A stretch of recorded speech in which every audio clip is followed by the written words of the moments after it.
Hey, welcome to Ask the Expert, Mehdi Benkahla. He's here to talk about his really awesome new paper, HLA Class 1 hyperexpression on masked beta cells, but not alpha cells, to the immune system in prediabetes. Thank you so much for joining us, Mehdi, for this really sort of like a short,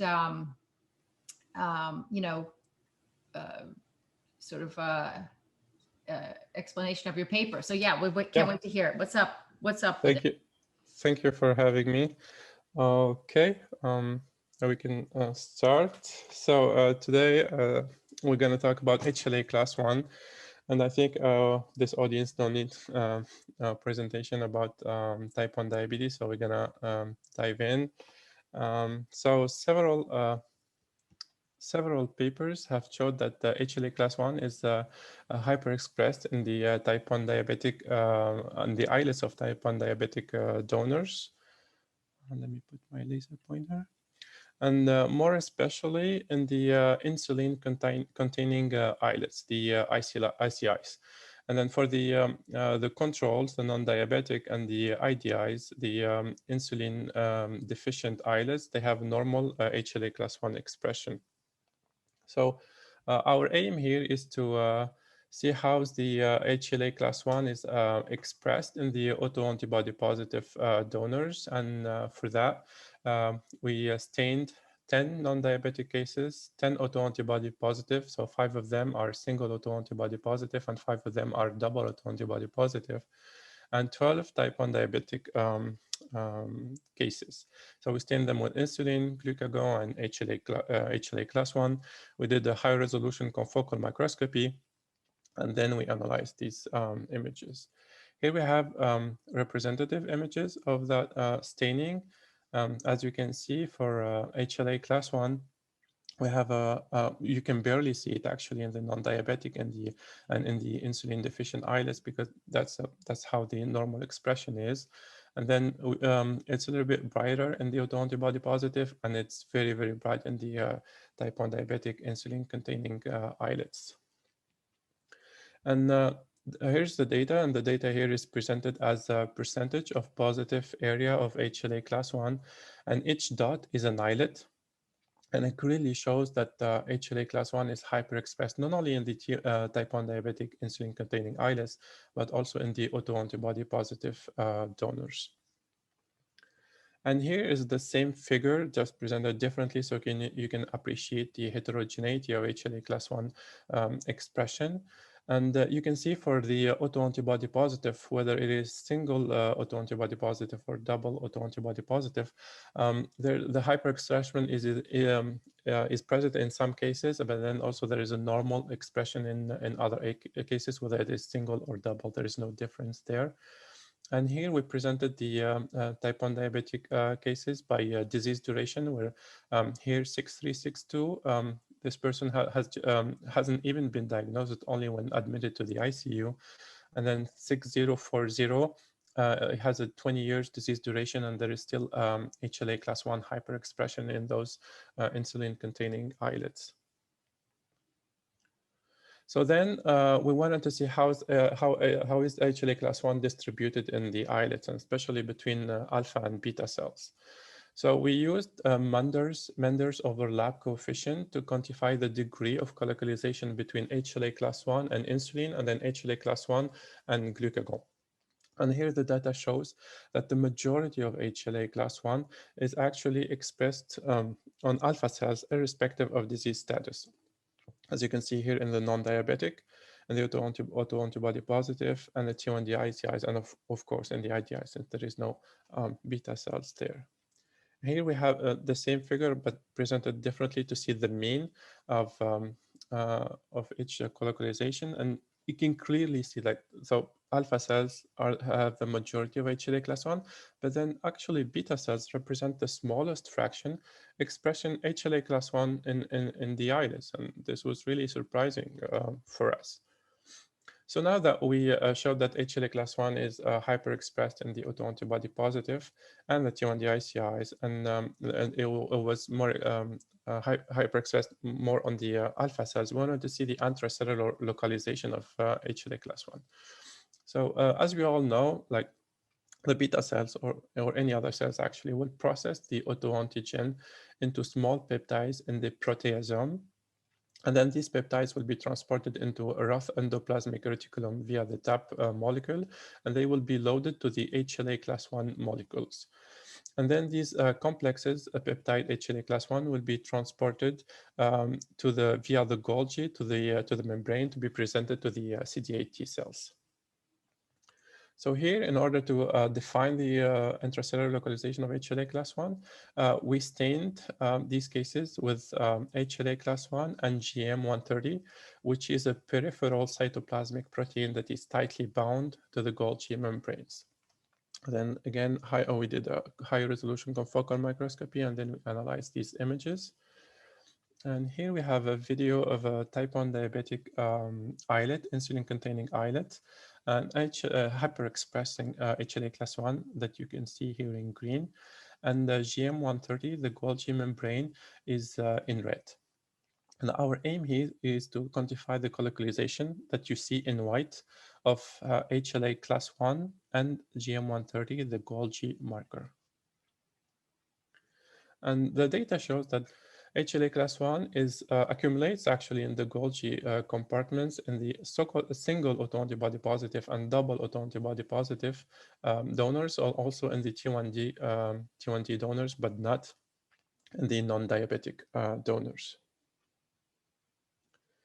Then we wanted to see if HLA class 1 expression is impacted by CD8 T cell infiltration, since the cells via the HLA class 1 will present the peptides to the CD8 T cells. So what we did is we stained for CD8 marker and HLA class 1. Again, confocal microscopy, high resolution, and we analyzed these images. And what we did here is the kind of a proximity analysis. So we first detected the CD8 T cells, as you can see here. And then we expanded them by 100 pixel each time for 4 times to kind of have these radial mapping. And then we have the HLA channel, and we quantified HLA class 1 only in those radial circles to see if the proximity with CD8 T cells kind of have an impact on HLA class 1 expression. The correlation between HLA class 1 and the number of CD8 T cells show that there is a moderate but positive correlation between HLA class 1 and number of CD8 T cells only in the T1D insulin-containing islets. And then we quantified HLA positive area in those radial circles here. As you can see, there's a hyperexpression in the autoantibody positive in green and T1D ICIs in red. But there is no difference between the different radial circles. So then we summed all these radial circles, and we present the data here, and we show that HLA class 1 is hyperexpressed in the proximity of CD8 T cells and autoantibody positive and CD8 T cells. So to summarize, HLA class 1 is hyperexpressed not only in type 1 diabetic cases, but also in autoantibody positive cases as well. Probably these autoantibody positive donors with HLA class 1 hyperexpression are at greater risk of developing the disease, because we know that not all autoantibody positive donors develop the disease. And then autoantibody positive status may be a very early stage of the disease, but at a slower progression pace. And then the majority of HLA class 1 is expressed on alpha cells. This was really surprising for us, and it was irrespective of disease status. And then HLA class 1 is colocalized with the Golgi marker GM130 in both autoantibody positive and T1D cases. And here, maybe this is a sign of functionally defective islets in autoantibody positive and T1D donors, as shown also by Phelps, that they showed that the GAT65 autoantigen was also accumulating in the Golgi of autoantibody positive and T1D donors. So maybe here there's maybe a cell trafficking problem, that kind of these cells, they get clogged and they accumulate all these proteins. So this needs further investigation. And then the CD8 T cells infiltration might induce HLA class 1 over hyperexpression, or also it could be the other way around, where HLA class 1 hyperexpression attracts the CD8 T cells. This also needs further investigation. And then the alpha cells, despite having a higher HLA class 1 expression, they are protected from the immune system attacks. So our hypothesis here is that maybe there is a defective antigen processing and presentation in the alpha cells that makes them do not present their peptides, or maybe that the CD8 T cells simply do not recognize the peptide presented by the alpha cells. So also this is very interesting and needs further investigations. And with that, I want to thank Matthias and the rest of the team and pod, and especially the donors and their families. Yeah, I'll take any question. Yeah, Mehdi, this is really interesting. Thank you so much for presenting this. I just wonder, first of all, what a surprise that the alpha cells, have this, but aren't getting attacked. Could it be some kind of, I mean, this is really far out there, but could there be some kind of timing issue with the Golgi? Like it can only process so much in a certain time frame, and if it gets overrun with all these other inputs, when the autoantigens come in through TAP, and it just I've said this before, it's kind of like that Lucy, I Love Lucy in the donut factory. When there's so many donuts coming on the belt, they start they can't put them in the box correctly. Could it be a timing issue where it just can't process? Maybe it can't process all the autoantigens coming through, and then the alphas don't have that situation, so that there's not a screw up mechanistically. It could be, yeah, it could be that they kind of overwork themselves with all of those insulin production and all of the other all of what is going on actually with the inflammatory environment they are in there. So yeah, this is a possibility. And what also we are thinking of doing is try to see where this accumulation actually happens, because unfortunately we only stain for the insulin here, so for the beta cells. So maybe next time we need to also stain for the glucagon, and then we see if this accumulation only happens in the beta cells, or also it happens in the alpha cells as well. So we don't know that yet. Yeah. And I would also ask, like, for HLA, HLA-G is also secreted or, shown in the beta cells to get to the surface. I mean, I wonder if there's any kind of reduction in that, because that is, an immune protectant molecule, right? HLA-G. And in some contexts, HLA-1 is as well. Like in the placenta, I think HLA-1 is immune protectant. So it's kind of weird. Yeah, I mean, we see it from. I don't know what's the difference between alpha and beta cells, like especially when the alpha cells are expressing more of this HLA than the beta cells, but yet they don't get killed by the immune system. So a lot of mysteries here. Yeah, like you said, that maybe the ones that are expressed, HLA that are expressed by the alpha cells aren't holding, aren't presenting anything to the immune system. What about the whole idea with interferon? Interferon increases HLA-1, right? Yes. Yeah. So it has been done this in vitro. So in order to have a hyperexpression of HLA class 1, we'll put the islets, and now also we're working with the slices. We'll put them in the pro-inflammatory environment. They will express hyperexpress HLA class 1.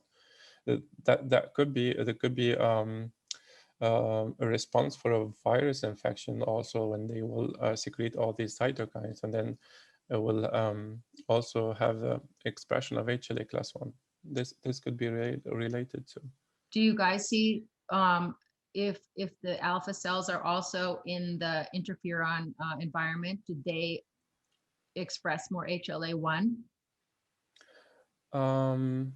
So we are doing these experiments actually right now in the lab, and I think last time when we did that, so we did virus infections and we did these cytokines treatment, and HLA class 1 was hyper expressed. We could see it, but I think it was in both of them. It was in both the beta cells and the alpha cells as well. So they both are responsive. Mm-hmm. Really interesting. Would anyone else like to ask Mehdi a question? I just thought the whole situation with the alpha cells is really interesting because even though maybe they're not being attacked, I know that, you know, like I'm a type 1 diabetic and we still don't seem to have like the normal feedback loop for glucagon release. And so do you think that there's a possibility that maybe there's not getting the full immune attack, but there's some type of issue happening with the alpha cells anyway, with the HL1 expression? It could be. It could be. So, like I said, we need to really look into these alpha cells and see if there's anything going on with them, like with the cell trafficking. If there's any accumulation of autoantigens of HLA class 1 and the alpha cells as well. But then, yes, but also it has been shown, I think, with the Brisova paper where they did all these transcriptomics analysis, they showed that the alpha cells were defective. I don't really remember exactly, but they were defective in the T1D donors. So yeah, so definitely there's something going on with just not the beta cells, but the alpha cells as well. But we don't know what's their role in there. That's really interesting. Thank you. Thank you.